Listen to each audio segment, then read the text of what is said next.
حبايبي، اخباركم ايه؟ انا ولا عزت ورجعت لكم بفيديو جديد. فيديو النهارده من الاكلات الموفره، سواء بقى في اخر الشهر او ان احنا طبعا برضو هنتكلم تاني عن غلاء الاسعار وكده، فنعمل اكلات موفره شويه. تعالوا نشوف هنعملها ازاي. مع الاكله الموفره النهارده هعمل لكم كمان سلطه بابا غنوج بطريقه حلوه وسهله، هتعجبنا ان شاء الله. تعالوا نشوف هنعمل اكل النهارده ايه. اول حاجه هنجيب طماطم وهنجيب بصلاية، احنا هنعمل طواجن كده حلوة قوي. أكلة بسيطة بس هتعجبنا إن شاء الله. هنضرب بقى الطماطم والبصل في الخلاط. انتوا زي ما انتوا عارفين ان انا بحب اضرب دايما الطماطم والبصل، ولادي مش بيحبوا البصل باين قوي في الاكل، فلما بعمله بالطريقة دي مش بيبان والاكل يبقى ني في ني. تمام كده. هستخدم ايه بقى؟ انتوا عارفين طبعا حاجة اسمها حمص الطبيخ، مش حمص الشام. في فرق ما بين حمص الشام وحمص الطبيخ. حمص الطبيخ انا هوريهولكوا دلوقتي، هنعمل بيه طاجن حلو قوي. اهو انا نقعاه من قبلها بساعتين 3 او ممكن قبلها بليله عادي يعني. هبتدي بعد ما نقعته وغسلته كويس ونقعته، هصفي الميه منه واحطه في الحله بتاعتي. عصير الطماطم والبصل ده هقسمه على الطواجن يعني، واعمل كمان طواجن تانية بالبطاطس. يعني هعمل اكلة بطاطس واكلة تانية هعمل بيض بالحمص. هنشوف ازاي هنعمله. هقسم بقى العصير الطماطم ما بين الاكلتين. انا في الطواجن في الغالب ما بحبش ان انا اسوي في الطاجن على طول، هو طبعا بيبقى طعمه خطير برضو لما تسوي في الطاجن على طول، بيبقى طعمه اقوى واحلى. بس عشان خاطر ما ياخدش وقت مني كبير وطبعا استهلك جاز او كده، لا بسوي الاول في حله عاديه خالص، وبعد كده لما الحاجه تدخل في السوا ببتدي انقلها في الطواجن عشان تاخد ريحه وطعم الطاجن. انا بعشق طبعا الاكل في الطاجن حلو قوي. هحط بقى ملح وفلفل. يبقى احنا هنعمل طواجن بطاطس، هعمل 1 بطاطس و2 بيض بالحمص، عشان عندي في ناس تحب ده وفي ناس تحب ده.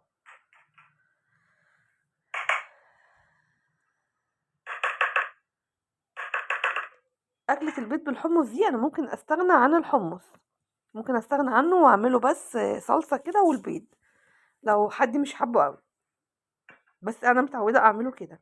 تيجي بقى أحطهم على النار لحد لما يتسبكوا.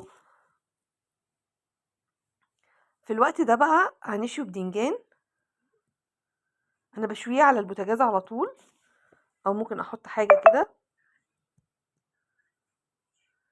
ما كانتش راضية تثبت معايا.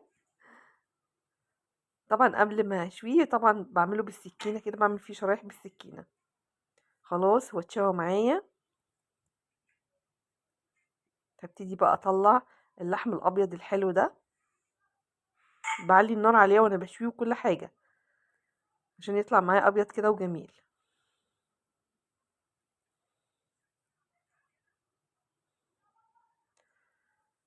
بابا غنوج دي اللي يحبها مشطشطه بتبقى حلوه جدا لما نحط لها شطه او فلفل حامي، بيحليها جدا، بيخلي طعمها تحفه. في ناس برضو بتشوي مع بصل، بتشوي مع البدنجان بصل.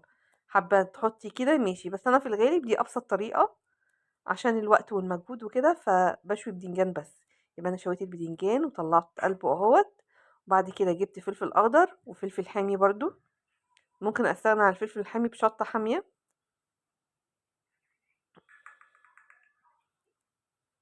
انزلهم في حاجة بقى، يا اما بقى اضربهم بالهاند بلندر او في الخلاط او في الكبة الصغيرة زي ما احنا عايزين. هو بصراحة يا جماعة الهاند بلندر دي اللي ما عندوش بجد يجيبها، بتوفر كتير قوي. وبعد كده احط عصير ليمون،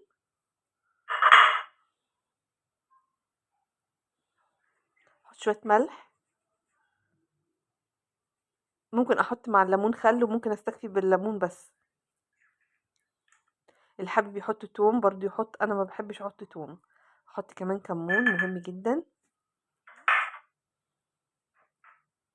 انا بحبها هاديه كده من غير توم.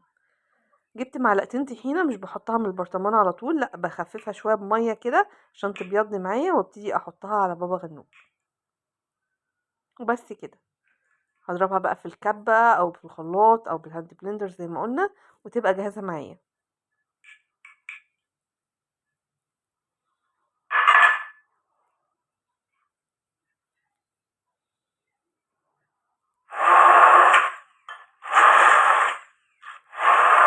انا كنت علمتكم الفيديو اللي فات ازاي نغسل الهاند بلندر بكل سهولة. دي كانت حتة من القشرة شايفاها.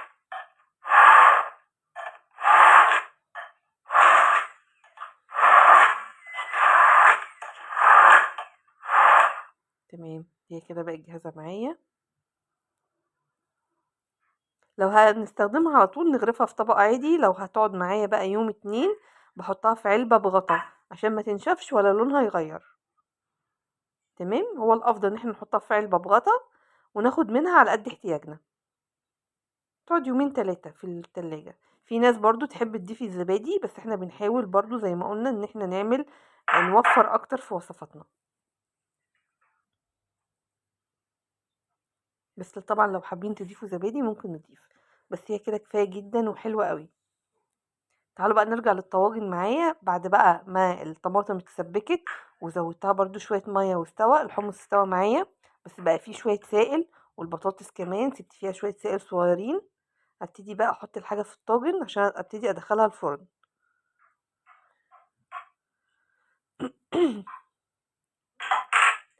هوزع بقى الحمص اللي هو بالصلصة ده في قلب برضو الطواجن.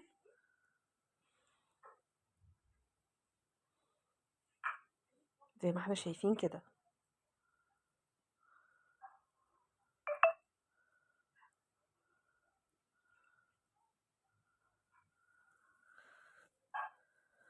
وزي ما قلنا هسيب فيها شوية سوائل عشان هتسويلي البيض معايا.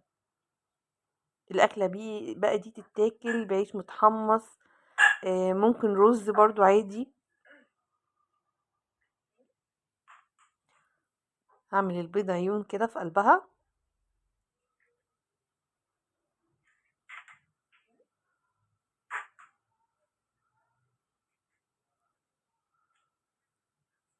تمام،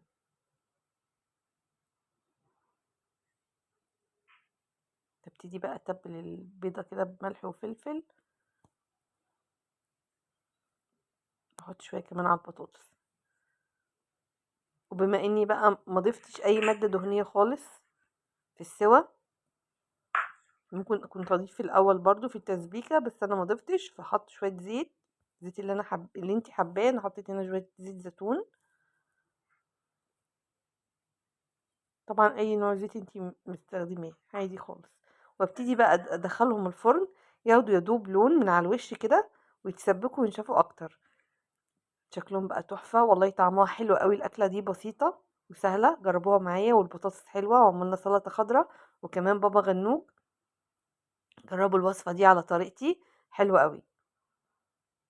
يا رب وصفاتي تعجبكم دايما. ويا ريت زي ما قلنا مننساش اللايك والشير والاشتراك في القناة. ولو الفيديو عجبنا سيبولنا تعليقات حلوة.